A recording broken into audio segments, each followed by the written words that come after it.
Salam sepak bola, salam sehat dan damai sejahtera untuk kita semua.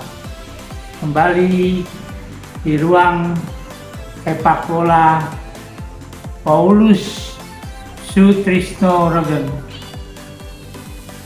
Kita masih di album memori, album kenangan dengan para legenda sepak bola. Kali ini kita akan mengenang dengan Ricky Yacobi. Ricky Yacobi yang berasal dari Medan dan pemain Indonesia satu-satunya yang pernah bermain di Liga Jepang pada tahun 1990-an, memperkuat klub Matsushita Electric setelah karirnya menanjak mengikuti kompetisi Galatama pada waktu itu di klub RCT. Karirnya menjadi perhatian terutama di waktu di Asian Games Seoul 1986, menciptakan gol dengan tendangan voli, bola tidak menyentuh tanah, langsung disambar, dilakukan tendangan shooting sebelah kiri dari gawang Uni Emirat Arab. Dan gol ini merupakan gol yang spektakuler. Indonesia bermain dengan Arab Saudi, kalah 2-0 lawan Qatar, seri 1-1, menang lawan Malaysia 1-0, menang lawan Uni Emirat Arab 4-3, mana gol diciptakan oleh salah satunya oleh Ricky Yacob. Ricky Yacob berganti nama menjadi Ricky Yacobi waktu bermain di Jepang di klub Liga Matsushita Electric, karena alasan orang Jepang menyebut agak sulit, dan untuk itu ditambahkan di belakang airan Yacob menjadi Yacobi, dan ini juga yang akhirnya selalu dipakai namanya menjadi Ricky Yacobi. Saya mengenal Ricky Yacobi tidak begitu mendalam dan hanya mengetahui terutama info dari teman saya pada waktu itu, Ricky Yacobi dari Daniel Pasla, klub yang pernah memperkuat Wana Agung dan Mercubuana Medan, serta Ricky Yacobi ini teman seangkatan dari Benny van Breckelen, goalkeeper yang pernah bermain bersama saya di Timnas Inti maupun di Depok Utama. Saya juga mendapat referensi Ricky Yacobi ini ada kedekatan dengan sahabat saya, wartawan senior pada waktu itu di tahun 1980-an, yang memang mampu di negara sebagai peliput dari koran Kompas maupun mingguan bola. Dan saya juga mengenal istrinya, yakni Hai Ramayani, yang juga seorang peloncat indah nasional karena pernah melatih klub renang ataupun loncat indah Tunas Inti, mana pada waktu tahun 80-an Pak Benny Ardi memindah selain sepak bola, di mana Tunas Inti, Galatama dan Info Utama Galatama juga sebagai pembina di Persatuan Bulu Tangkis Tunas Inti di bawah naungan PBSI, dan salah satu direktur dari PT Tempo Group adalah Bapak Sudirman, yang Bapak Sudirman almarhum, yang namanya diabadikan setiap 2 tahun sekali dalam kejuaraan bulu tangkis internasional Sudirman Cup. Selain itu, Bapak Benny Ardi juga membina klub balap sepeda Tunas Inti, pembalap sepeda nasional seperti Denny Gumulya dan teman-teman. Dengan pengurusnya adalah salah satu wartawan senior Kompas Penangguhan Bola, Sumo Hadi Marsis, sebagai ketua klub balap sepeda Tunas Inti yang melaksanakan Tour de Java. Niki Yakobi juga pernah memperkuat tim BPD Jawa Tengah, Bank Pembangunan Daerah Jawa Tengah, di tahun 1992 hingga 1993, satu musim. Setelah tidak bermain sepak bola, Niki Yakobi mendirikan SSB, Sekolah Sepak Bola Niki Yakobi, yang memakai namanya sendiri di lapangan Senayan, lapangan ABC Senayan, Jakarta, di mana dia membina usia anak-anak usia muda, usia 7-12 tahun, dan ini tidak dipungut bayaran karena dia tentu saja mendapat sponsor. Dan juga Niki Yakobi pernah menjadi direktur pembinaan usia muda PSSI. Niki Yakobi pun pernah memberikan saran, masukan kepada PSSI pada waktu itu untuk memperhatikan khususnya pembinaan usia dini, karena tak mungkin Indonesia akan bangkit dan berprestasi apabila pengurus PSSI harus memperhatikan dan serius untuk pembinaan usia dini dengan melakukan kompetisi yang berjenjang.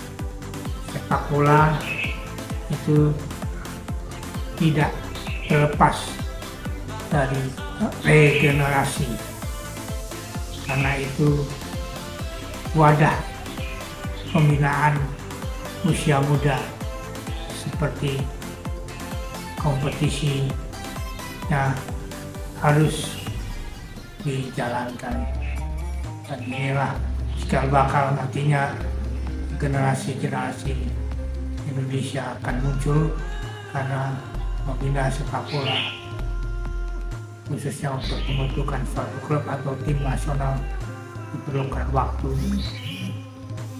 10 tahunan, yang pernah dikatakan oleh Niki Yakobi. Dan ini pun sampai saat ini masih relevan, khususnya untuk pengurus baru Erick Thohir yang harus memperhatikan segi pembinaan usia muda dan berjenjang untuk dipromosikan ke tingkat senior. Dan saat ini itu sudah kelihatan dilakukan walaupun tidak maksimal, di mana ada beberapa kompetisi pro elite ada 18. Mereka sangat terkejut di tahun 2020 di saat pada waktu itu ada pertandingan rodeo Medan Selection panjang di lapangan Al-Senayan. Ricky Yacobi pada saat itu bermain dan setelah mencetak gol, rupanya dia terjatuh dan mendapat serangan jantung. Pada waktu itu gol tercipta dan dia segera dilarikan ke rumah sakit RSIL itu Hanto di Bendungan Hilir yang jaraknya tidak begitu jauh dari lapangan Senayan. Tapi Tuhan lebih sayang kepada Ricky Yacobi. Beliau akhirnya dipanggil Yang Maha Kuasa. Rest in peace untuk Ricky Yacobi. Ricky Yacobi yang pernah memiliki 31 caps di nasional dan 6 tahun lamanya memperkuat tim nasional dari 1985 hingga 1991, tugas sebagai kapten pada periode 1987-1990 dengan pencapaian puncaknya adalah Indonesia merebut medali emas SEA Games di tahun 1987. Ricky Yacobi adalah pemain Indonesia yang pertama bermain di Liga Jepang. Tapi sangat disayangkan Ricky Yacobi tidak mampu beradaptasi dengan cuaca dingin di Jepang. Akhirnya dia tidak bertahan lama dan hanya bisa bermain 4 kali dalam pertandingan dengan menciptakan 1 gol.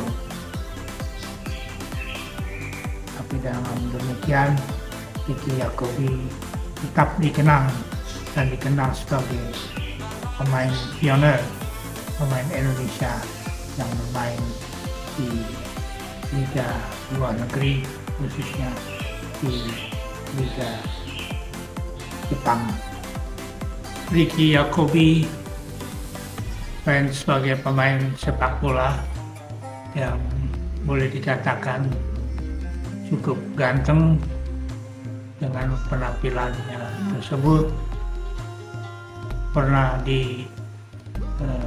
disamakan dengan pemain asal Jerman Paul Breitner.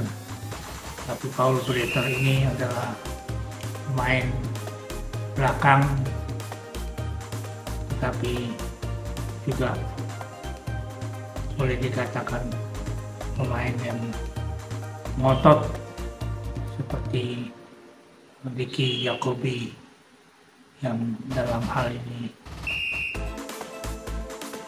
apabila bermain tidak mau kalah dan tetap ngoyo untuk bermain sepak bola dengan kekuatan yang ada, baik teknik maupun fisik. Boleh dikatakan Ricky Yacobi ini sangat disegani oleh lawan-lawannya, terutama dalam kompetisi Galatama. Setelah dia pensiun gantung sepatu, memindah klub SSB Sekolah Sepak Bola Ricky Yacobi. Ricky juga pernah sebagai karyawan perusahaan yang produksi sepatu dan apparel olahraga, yang dalam hal ini dia dengan posisi manajer. Ricky Yacobi yang memang berasal dari Binjai, Sumatera Utara. Dia memang memperkuat dari tim junior di tahun 1980 yang menjuarai Suratin Cup, dan tentu saja karirnya ini boleh dikatakan cikal bakalnya untuk selanjutnya menuju tim senior di PSMS Medan, karena pada waktu itu dia juga seangkatan dengan Edi Harto, Asari Rangkuti, Ricky Yacobi, juga dengan Benny Van Breckelen, Saiful Ramadan, dan juga Juanda. Karena dari tim nasional inilah dia mendapat bekal, khususnya tertarik untuk membina SSB, karena dulu dia pernah dilatih oleh Bill Cover dengan meningkatkan kemampuan individualnya, sehingga dia menerapkannya kepada anak-anak SSB di Ricky Yacobi. Dan saat dilatih FC Matula Perwa, ya ditekankan bermain kepada kerjasama yang kolektif, menciptakan bibit-bibit sepak bola berbakat. Harusnya PSSI mempunyai atensi yang fokus dan serius, karena dari kompetisi atau turnamen inilah nanti akan tercipta pemain-pemain yang berkualitas. Karena seperti diketahui, Jepang dulu belajar dari Galatama, dan sekarang boleh dikatakan sepak bola Jepang sangat maju, sehingga dalam piala kejuaraan dunia World Cup FIFA, Jepang tidak pernah ketinggalan dan selalu memasuki babak kualifikasi, misalnya di Qatar tahun lalu, dan membuat kejutan mengalahkan beberapa tim Eropa seperti Jerman dan Spanyol.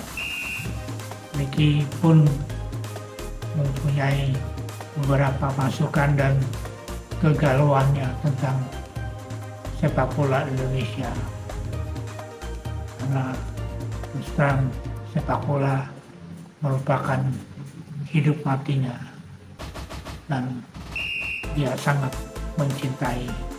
Setelah kenalan dengan Ricky Yacobi, anak Medan yang selalu riang, terutama dengan canda-candanya khas Medan.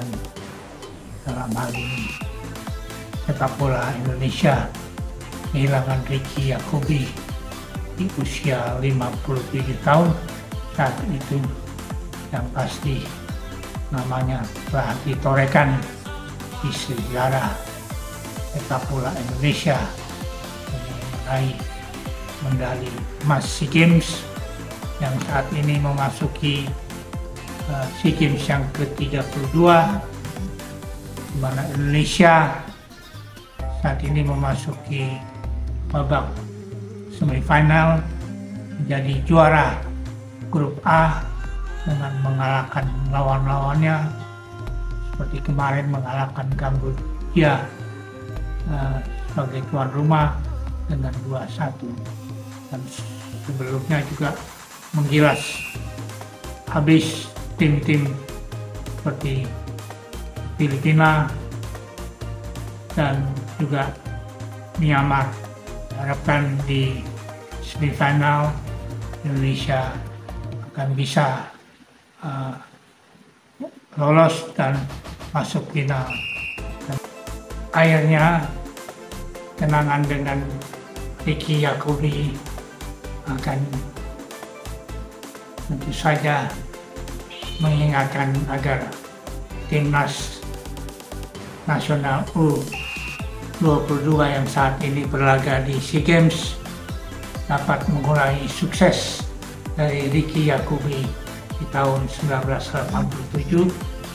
Yang jelas Indonesia sudah menuju road to final, di mana di grup A Indonesia dan Myanmar sebagai runner-up, sedangkan di grup B yang nanti sore akan ditentukan antara Thailand dan Vietnam, yang mereka akan bertanding, yang akhirnya nantinya Indonesia tentu saja akan pastinya harus fokus dan bisa melaju ke final melawan Thailand atau Vietnam.